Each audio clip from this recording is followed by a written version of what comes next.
On the edge of death, what is waiting for us? Life on fast forward? Light at the end of the tunnel? Overwhelming peace and calm. Through all centuries and cultures, this is how people have described it. Can we really see into the afterlife and return to tell the tale? Or is it just a reaction of chemicals in our brains? Unlock the fifth dimension as science opens the door to near death.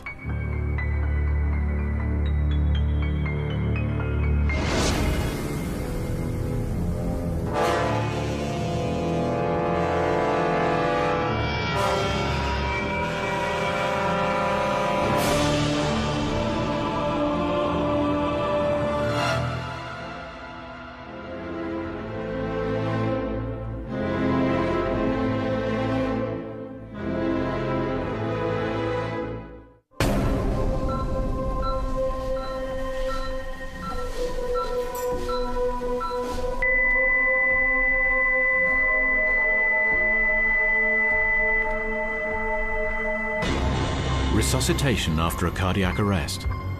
The doctors managed to revive the patient. A brush with death. And for a few people, something else. It felt wonderful to be outside of my body. And when I came back into my body, I felt very heavy. And then I started experiencing all the pain associated with being back in it. I was never afraid of the near-death experience. It was a beautiful experience because of the beam of light.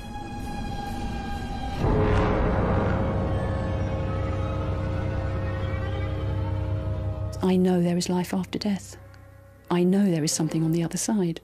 I've had a similar experience. I know what it feels like. I know how dramatic and life-changing it can be. But I did investigate many of them, very many as I could, and never did I find any convincing evidence at all for paranormal phenomena during near-death experiences.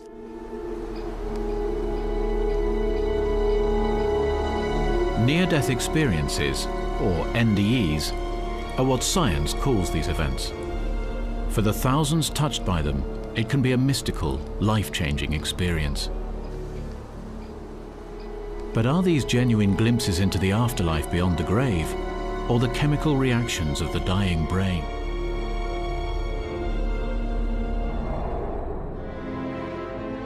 Eastbourne, England, December 1979. 18-year-old Jeanette Atkinson is in intensive care. She's developed a serious blood clot in her lungs after a simple knee operation.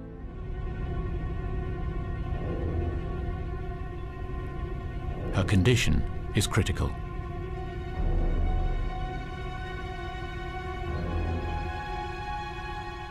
I arrived at the hospital in a very bad state. I was coughing blood, and I was in considerable pain because I could not breathe. And I didn't know what was wrong, and I was very, very scared and very frightened at the time. Her mother, Daphne, despaired for her daughter. The more ill you are, the nearer the door you are.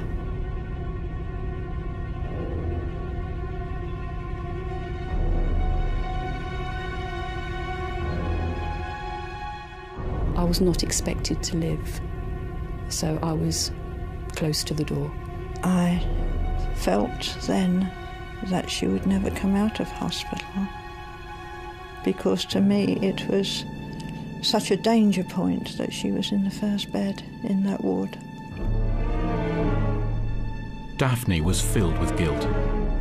Trying to help, she had massaged her daughter's knee every day after the operation, not realizing she was making things much worse. I was breaking up this clot that was in her leg. And I always blame myself for the fact that I nearly killed her. I had 7 blood clots in my lungs, 3 on one side and 4 on the other. And 1 blood clot normally kills anybody, and 7. It's a bit of a miracle, really, I've been told, that I'm still here. After 48 hours, Jeanette gave up fighting. Above the doors was a clock, and the time was 9 o'clock at night.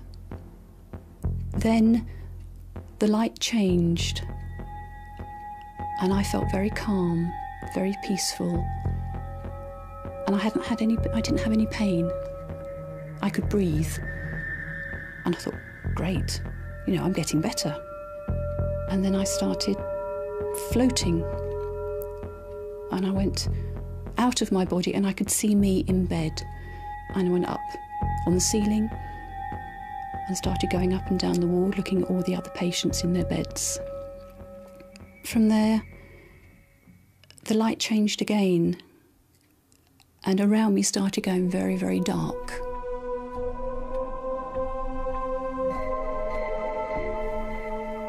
And it was just a tube, a black tube that was turning and turning.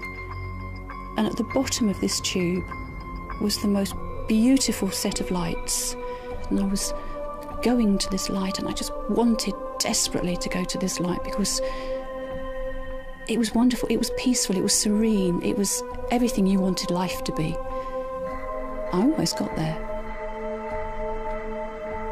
And then a voice said to me, "Come on, you silly old cow, it's not your turn yet." And as quick as that, I was back in my bed, back in my body, still looking at the clock and seeing the time as 9:20 that night. And then it was quiet.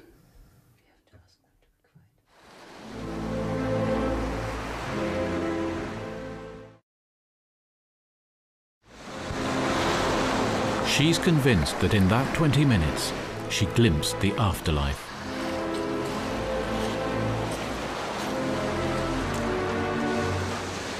For years, she kept what had happened a secret even from her mother. When she finally told her, the story became even stranger. She said to me afterwards, a lady came to me, and I said to her, a lady? And she described my mother perfectly, in every detail. Now, my mother died when Jeanette was 3.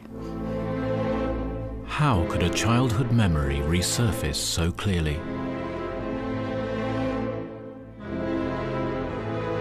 Whatever it was that Jeanette experienced, it gave her the strength to deal with another family tragedy, the death of her own teenage daughter.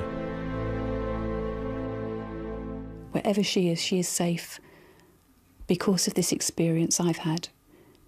I've had a little insight into the other side, and I know when my time comes, my daughter will be there to take my hand and lead me through those lights at the bottom, and then I will have her forever.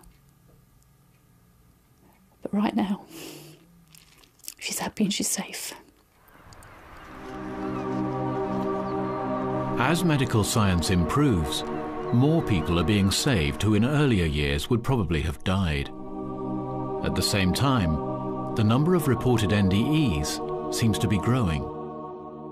For believers, they can offer great comfort. Psychologist Chris French specializes in the paranormal, and he thinks that belief in these experiences is fueled by a deep and universal human need. I think so many people find the idea that near-death experiences offer a true glimpse of an afterlife so appealing is precisely because we all want to believe that we survive bodily death and that eventually we will be reunited with our loved ones who have gone before us, and that when we ourselves die, it's not the end for us.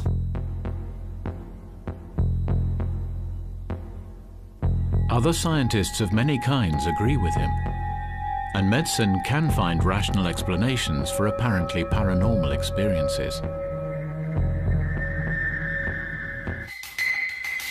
Susan Blackmore is a psychologist. As a 19-year-old student at Oxford University, she smoked marijuana. One night she had such an extraordinary experience, she decided to start researching the paranormal, and NDEs in particular. One night I had a dramatic out-of-the-body experience. For over 2 hours, it seemed to me that I was outside my body, floating around, flying around the roofs of Oxford, looking down on my own body in its college room with my friends, and ultimately it became a mystical experience. And that experience made me think, science doesn't understand this at all. And I thought then, mistakenly as it turned out, that parapsychology was the way to answer those questions. But 20 years' investigation has turned her into a skeptic. It was an experience of memory and imagination, not an experience of something actually flying over the roofs.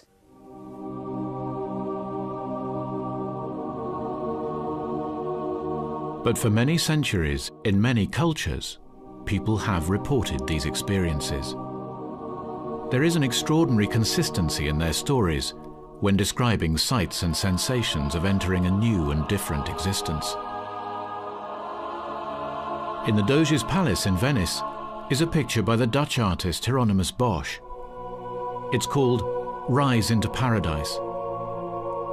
Painted in the 16th century, his depiction of the afterlife is surprisingly familiar. People who are either actually near to death or think they're near to death often report.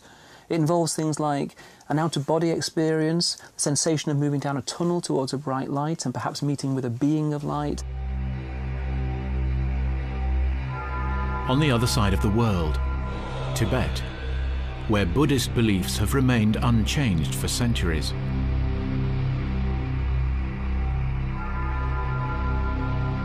Written over 1,200 years ago, the Tibetan Book of the Dead describes the journey into the afterlife.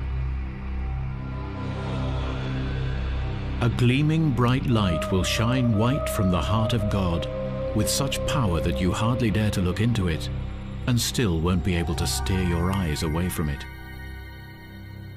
From ancient Tibet through 16th century Europe to the present day, the light at the end of the tunnel seems to be a universal symbol for life after death. Does science have a way to explain this? Now, what happens if you are lacking oxygen or you have severe shock or various other imbalances in the brain is that the inhibitory system gives up first, allowing a massive overstimulation of the whole visual system. And what does this look like? It looks like a bright light in the middle, because there are lots and lots of cells devoted to the middle, fading off towards dark at the outside. And as that effect gets stronger, so the light seems to get bigger and bigger and bigger and bigger until you're rushing towards it, and ultimately it envelops your whole awareness. And that's where the tunnel comes from.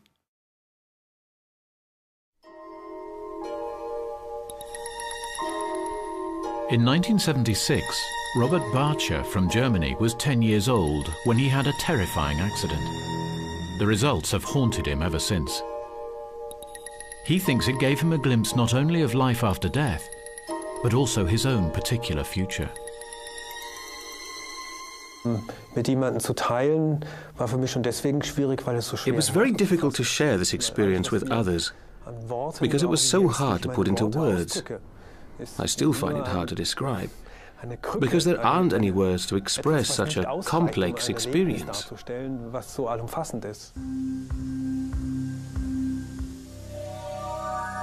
On the 24th of April, Robert and his brother Bruno were playing around in their parents' bathroom.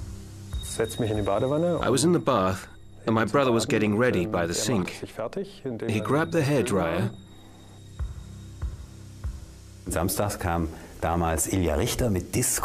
Back then on Saturdays, there was a pop program on television, and Rod Stewart had been on singing I Am Sailing. He was huge at the time, and there were fans blowing wind over the stars that were singing, so I was holding the hairdryer in my face and singing and pretending to be a pop star. As he danced around, the cable on the hairdryer pulled tight, pulling the hairdryer right out of his hand, and it fell straight into the bath.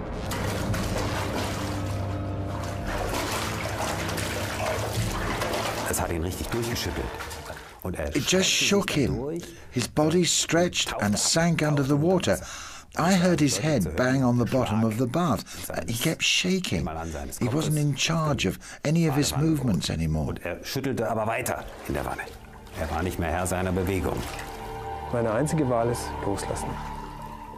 My only choice was to let go.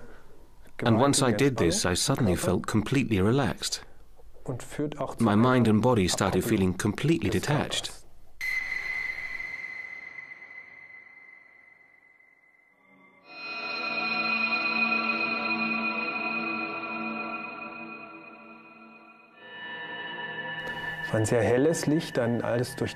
A very bright light. I was flooded in light. I felt so comfortable. I didn't want to leave. And I asked for a reason why I should go back. Why do I have to go back there? Then this being, this thing, became very forceful and told me, showed me, that I still had a task to do, that I can't come now. As a teenager, and still today, Robert is convinced that his near-death experience showed him his future wife and family. You could say that a vision of a dark-haired woman and 2 children is something that everyone will see at some point in their lives. But this vision went much further than that. It's hard to explain, but in this vision I experienced the same emotions, the same inner feelings that I was to experience later. But the emotions Robert experienced could have a purely physical explanation. Endorphins. Stored in the brain, these act as neurotransmitters regulating feelings of pleasure. Studies show that in the extreme stress of an accident, the brain fights terror with a strong blast of endorphins. The pleasant experiences are induced by endorphins. These are the brain's own natural morphine-like chemicals. And there's been at least one case of a man who was having a lovely experience in a heavenly place when he was injected with a morphine antagonist, an injection that would block the effects of these endorphins, and suddenly there were these terrible creatures coming at him, and it turned into a hellish NDE.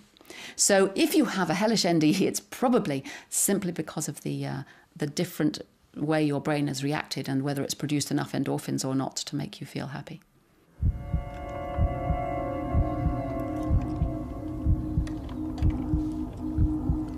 Whatever the cause, Robert longed to regain that lost feeling of peace. It haunted his mind and became the focus of his life. He wanted to share what he felt was a wonderful experience, but he had to keep it a secret, fearing that no one else would understand. As a teenager, I was obviously totally overwhelmed by it, and I was worried that if I told people, they would think I'd gone mad. But the memories became too powerful to ignore. He started to test himself, taking up dangerous sports where death is a real risk. What he wanted was to find again that feeling of freedom from his childhood encounter with death.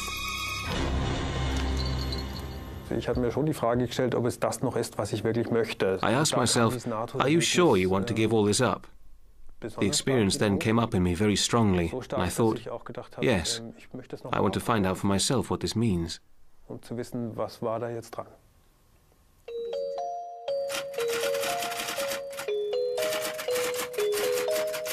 American child psychologist PMH Atwater specializes in children who've had these encounters.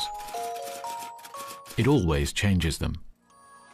After their experience is over, children invariably are more mature. They become much more adult-like.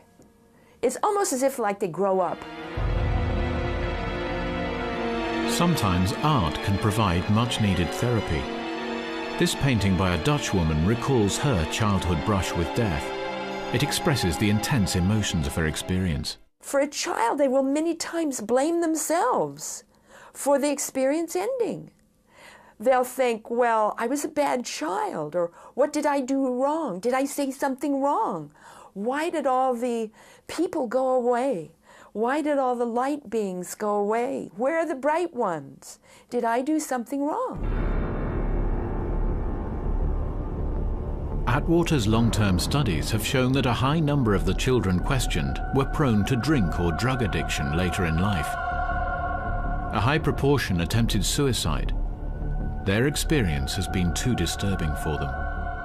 The number one complaint that the children made was, I lost my childhood.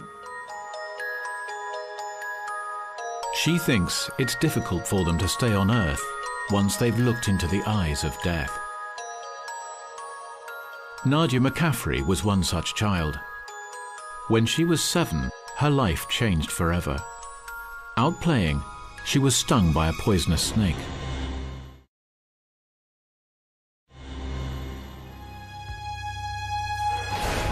I felt this enormous pain on my left ankle. And I stopped, of course, froze, and I knew immediately what that meant. I knew immediately that I was facing death. For 10 days, she struggled for life. Finally, the doctors gave up hope. What happened was I left my body. Look at it, I was not interested by that at all. All I could see was this beautiful light, this beautiful, powerful light, so full of love. She says she met a heavenly creature made of light who spoke to her. She was very, very clear on saying, you will not die, but I have to leave now. You cannot come with me. And you have a lot of things to do. You have to go back to life. Against the odds, Nadia survived, but she was changed. She no longer felt like a child and says she suddenly developed uncanny powers. I could hear some people's thoughts. I could feel people's pain. I could hear their sorrow. It was a torture. But I couldn't talk to anybody about it. And the only person really I trusted to talk to this experience was my grandmother.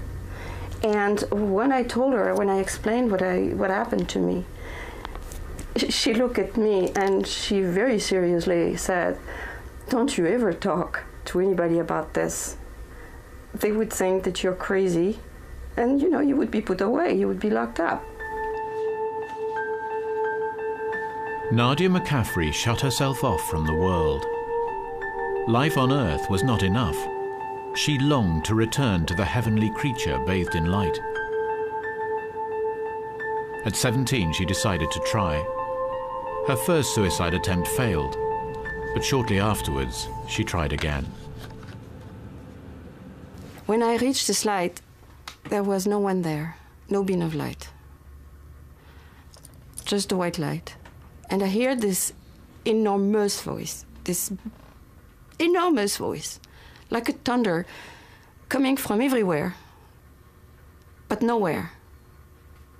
Kind of coming like this, saying, you cannot stay here. You have not even begun your work yet. Oh, I thought to myself, here we go again. So I am very feisty and I argue with everything and everybody. I wanted to argue with this voice, but trust me, you don't argue with that voice.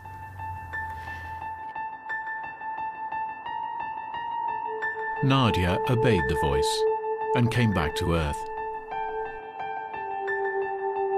When she woke, she was alone. The doctors had left the room, pronouncing her dead. But after this happened, I understood that, this was not a good idea. They don't want me.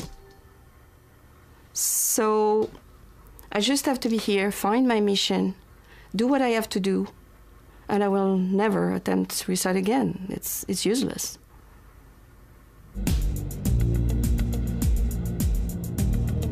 So she searched for her mission. She married and moved to San Francisco. In her 40s, she discovered what she had to do: help terminally ill patients come to terms with their own mortality. 25 years after her own near-death experience, Nadia has found peace. We have duties. We all have a mission. The point is to find what this mission is. Susan Blackmore's quest to understand her experience eventually led her to study the brain. She accepts people believe their impressions, but now can offer rational explanations. When your heart stops working and the oxygen stops getting to the brain will rapidly use up what little oxygen it's got, and all the cells will start malfunctioning in different order, the smaller ones going first and the inhibitory systems going first. And then during this process, there'll be a lot of random firing of cells, because if the inhibition stops, lots of cells start randomly firing, get all sorts of strange things happening. Dutch neurologist Thomas Lempert's research is taking him into the same field. We made a young and healthy test person faint in a harmless way. Hyperventilation means breathing deeply while crouching down. Lempert's main focus is on epilepsy, which includes the effects of oxygen starvation on the brain. And then standing up quickly and pressing against the closed throat.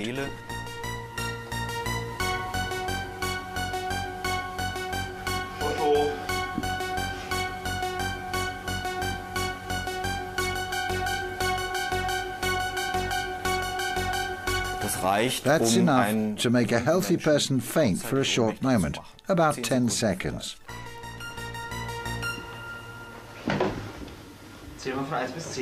Many of the guinea pigs report experiences that sound remarkably similar to near-death experiences. One of them woke up and opened his eyes wide and said, "This is unbelievable."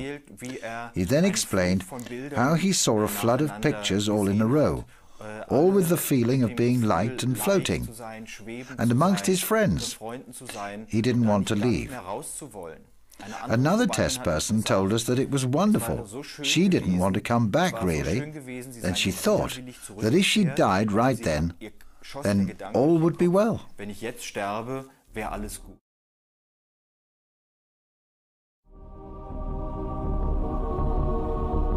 As the body's systems shut down, lack of oxygen and blood flow causes the brain to release a flood of chemicals. One of these is the neurotransmitter glutamate, which can cause overactivation of cell receptors, leading to cell death. Other chemicals are released to fight this, and a side effect of this chemical intervention is an altered state of consciousness. A substance close to these transmitters is the anesthetic ketamine.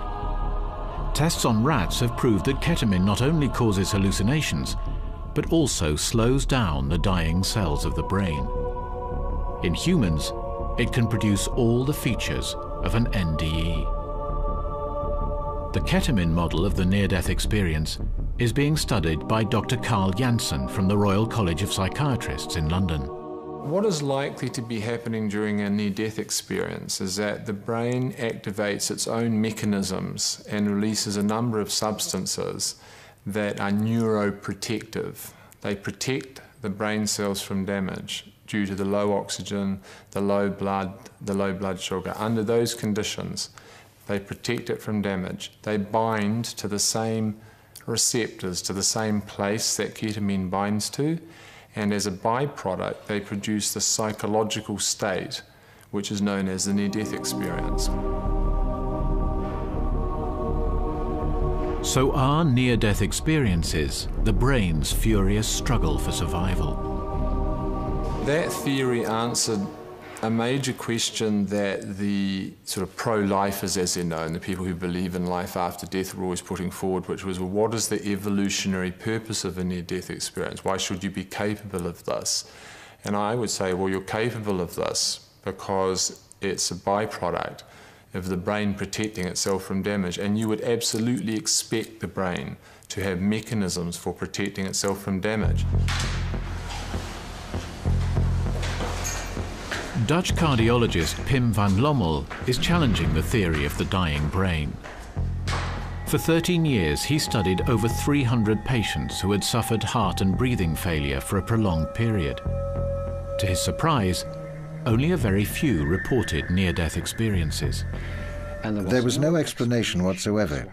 There was no difference between the 82% of patients who survived cardiac arrest without an NDE and the 18% who had an NDE. When it would have been a physiological explanation, say the anoxia of the brain, you would expect everybody to have that experience if the anoxia is the explanation.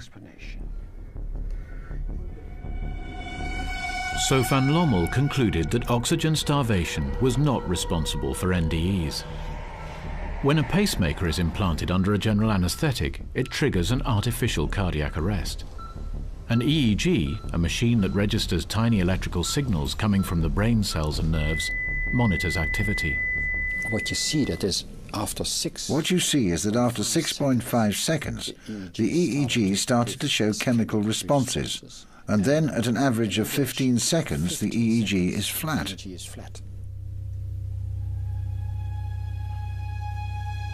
Van Lommel believes that on the brink of death, there is a 6-second window when the brain is triggering specific chemicals that might cause hallucinations.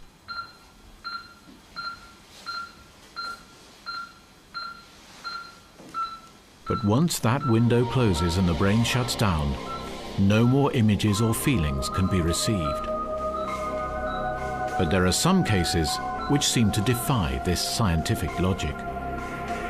Vicky Umipeg from Seattle in the USA has been blind since birth. In January 1973, she was terribly injured in a car crash.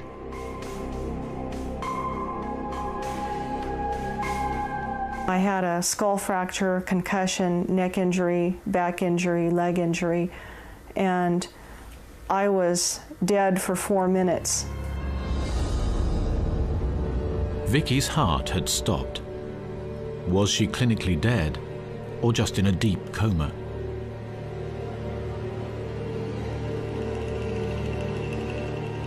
My back was up against the ceiling, and then I was looking down at everything. The one doctor said, well, it's a pity now that she could be deaf as well as blind because there's blood on her left eardrum. And then the female doctor said, well, we don't even know if she's going to survive this coma, and if she does, she could be in a permanent vegetative state, and that made me mad.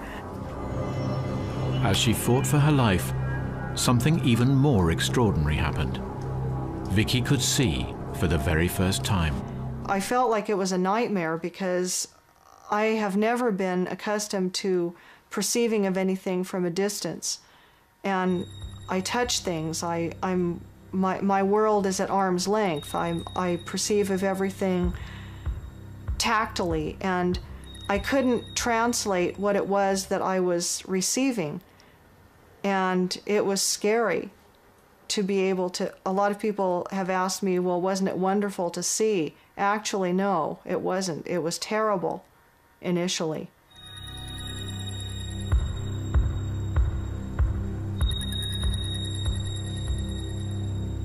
I saw this ring on my left ring finger, and I thought, okay, that is me. And I also realized I had very long hair then down to my waist, and I realized that they'd shaved off quite a lot of it, and I was pretty upset about that. How could Vicky's blind eyes see? I mainly dream even with taste, touch, sound, and smell, but in my dreams there is no light, no color, and there are no visual impressions. Vicky's experience interests scientists. She works with a psychologist from New York University specializing in the near-death experiences of the blind, Sharon Cooper. If you compared her case with many sighted near-death experiencers, you would not find differences. The only difference that I was able to discern between her case and a sighted person is her description of color. She called it different brightnesses of light, and that's because she had no way to understand what color was. She did notice differences in the environment during her experience. She just didn't know what to call them.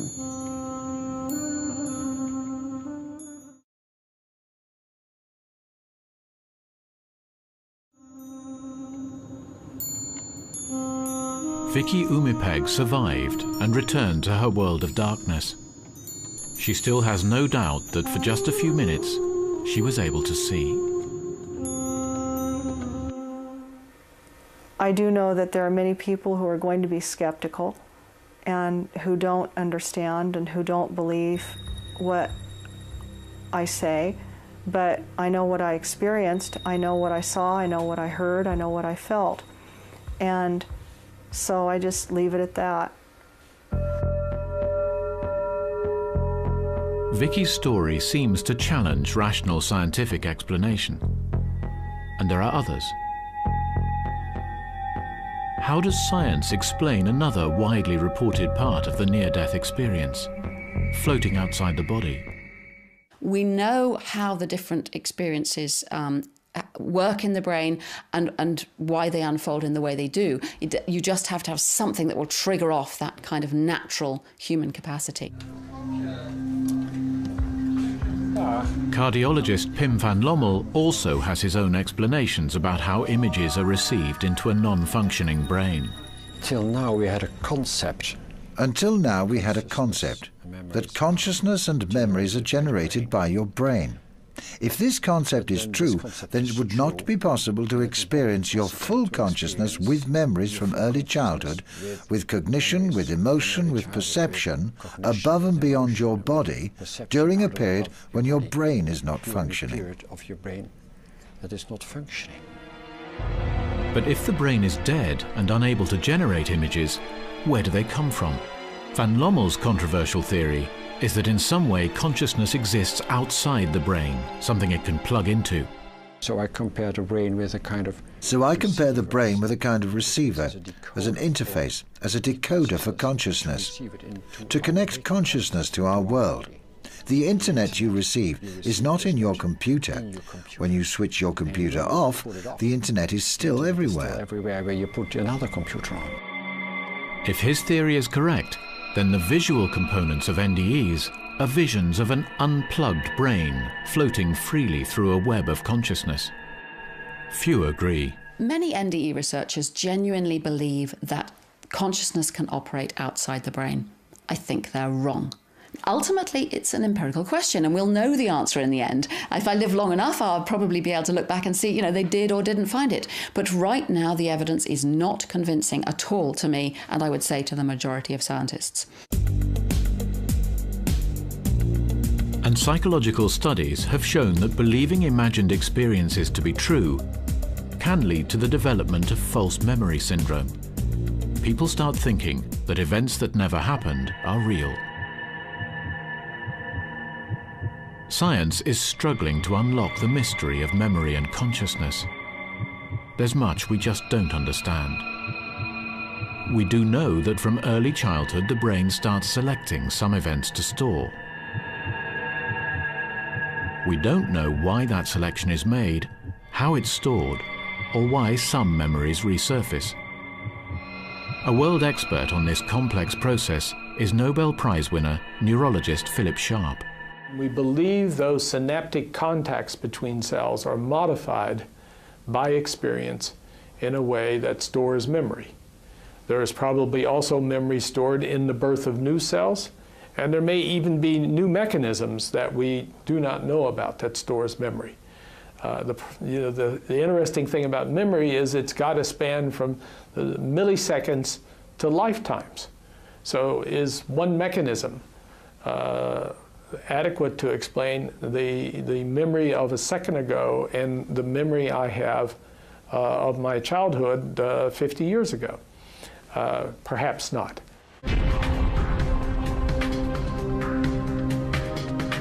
Many patients report that during an NDE, a lifetime's memories flash before their eyes. Can science explain what triggers this part of the experience?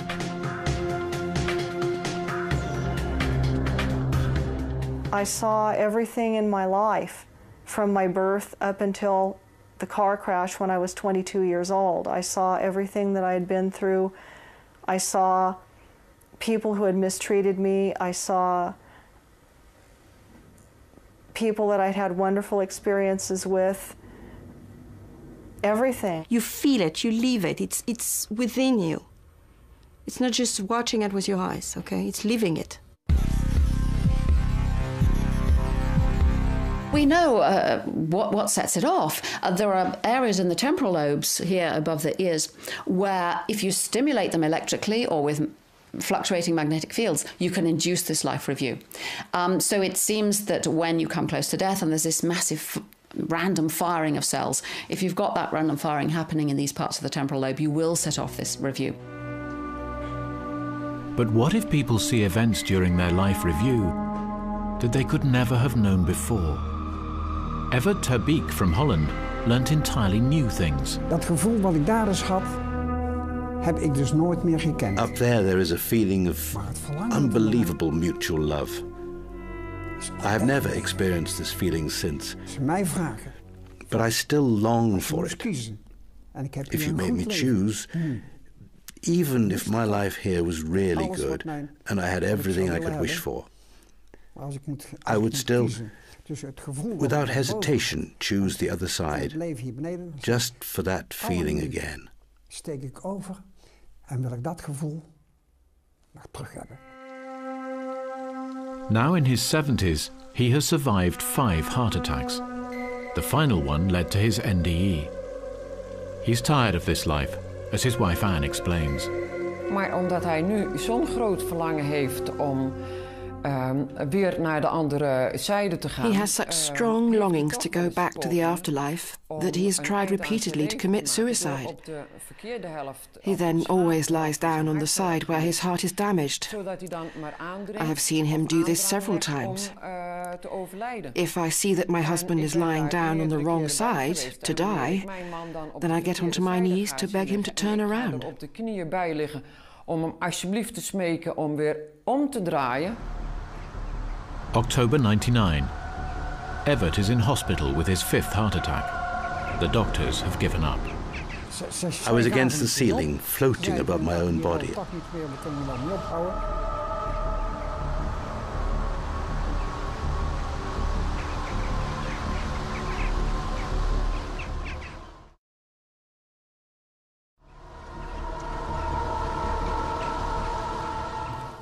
Ik zweefde dus boven mijn lichaam, ik ging door het dak heen. I was actually floating over my body through the roof. At that moment I had no idea that it was the roof of the hospital, but then I floated above it.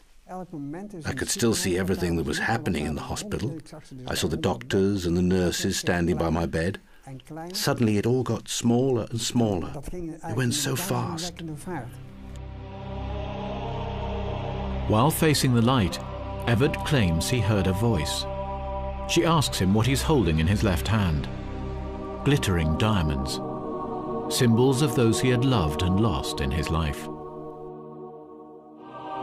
These are the feelings of people that I had to leave behind.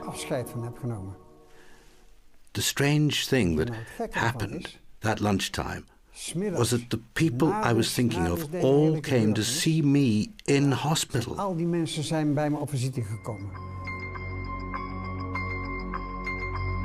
On the very edge of death, Evert ter Beek's whole long life passes by in front of his eyes, and old, hidden, secret wounds are reopened.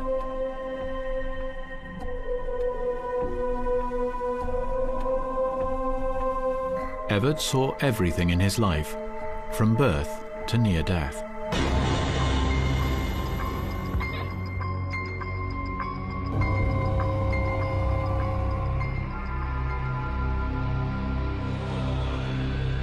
Among familiar scenes, he saw a woman and a boy that he didn't recognize.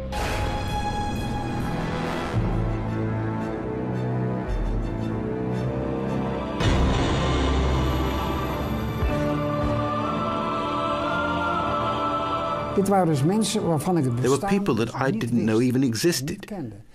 Yet I had this feeling that I had abandoned them. They said to me, "You abandoned us when we needed you the most." And they were right.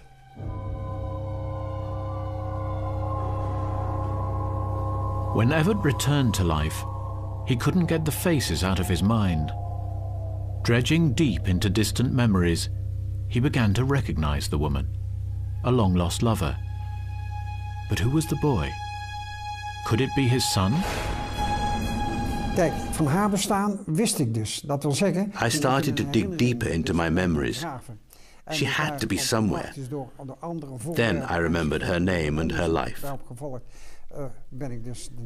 It was then that I realized that my relationship with her had had serious consequences.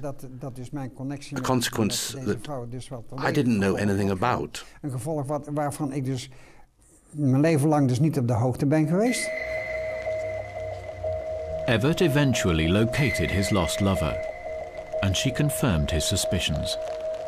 He had fathered a son who had been dead for 30 years. He never knew his son existed, had never even seen him. Toen ik voor de eerste keer aan zijn graf stond, was het een gevoel van weemoed. When I stood at his grave for the first time, I felt sadness and sorrow. Een gevoel van jarenlang gemis. It was a feeling that I had missed him for all those years, although I'd never met him. Dan ga je dus denken aan wat had kunnen zijn. You question yourself about what could have been. En wat nooit eigenlijk dus This is such an enormous loss. geëindigd gaat worden. Dat draag je de rest van je leven draag je dat mee. It will haunt me for the rest of my life. Er is eigenlijk maar één troost. The only help is to know that we will be united again one day. Dat je dan dus weer eens een keer. That's what I thought when I stood at my son's grave for the first time. Dat ik aan het graf van mijn zoon sta.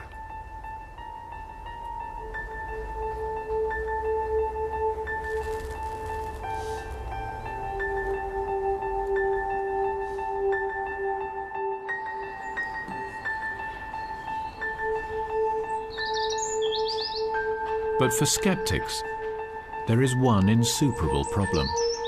In spite of the advances of modern medicine, death is still final. It's still the one place from which no one can ever physically return. Susan Blackmore. We should always remember, of course, that the people who describe near-death experiences haven't actually died. They may have come very, very close to death. They may even, a few of them, have been clinically dead, and there be no heartbeat, no brain signals. But they have come back. They haven't actually died. And we don't know and cannot know what happens to the people who really have died. As science unravels the brain's enigmas, the relationship between chemical reaction and NDEs is becoming clearer. But those who believe they have been to the other side of death are convinced their experiences are real. And there are still questions for which science seems to have no answer. A man recalling the son he never knew. A blind woman being able to see. Does the answer really lie in another world? It's very tempting to think that's what's happening as you come close to death, so that's what will happen afterwards. But there's no proof that it will. I've looked into hundreds of cases of this kind, and the evidence doesn't seem to stand up. I think it's more wishful thinking. People want to believe, but let me see the evidence and then I'll change my mind. But returning through the gateway of death seems to overcome man's deepest fear. I'm not afraid of death, period. I'm not afraid of pain at all. Never, ever for 1 second did I regret having had the near-death experience. I feel that it was something that I needed to have in my life. And I think there's a much larger plan that we don't even know the full spectrum of. And I appreciate those I love and wanting to make the most of every moment that I have here, because none of us is guaranteed tomorrow.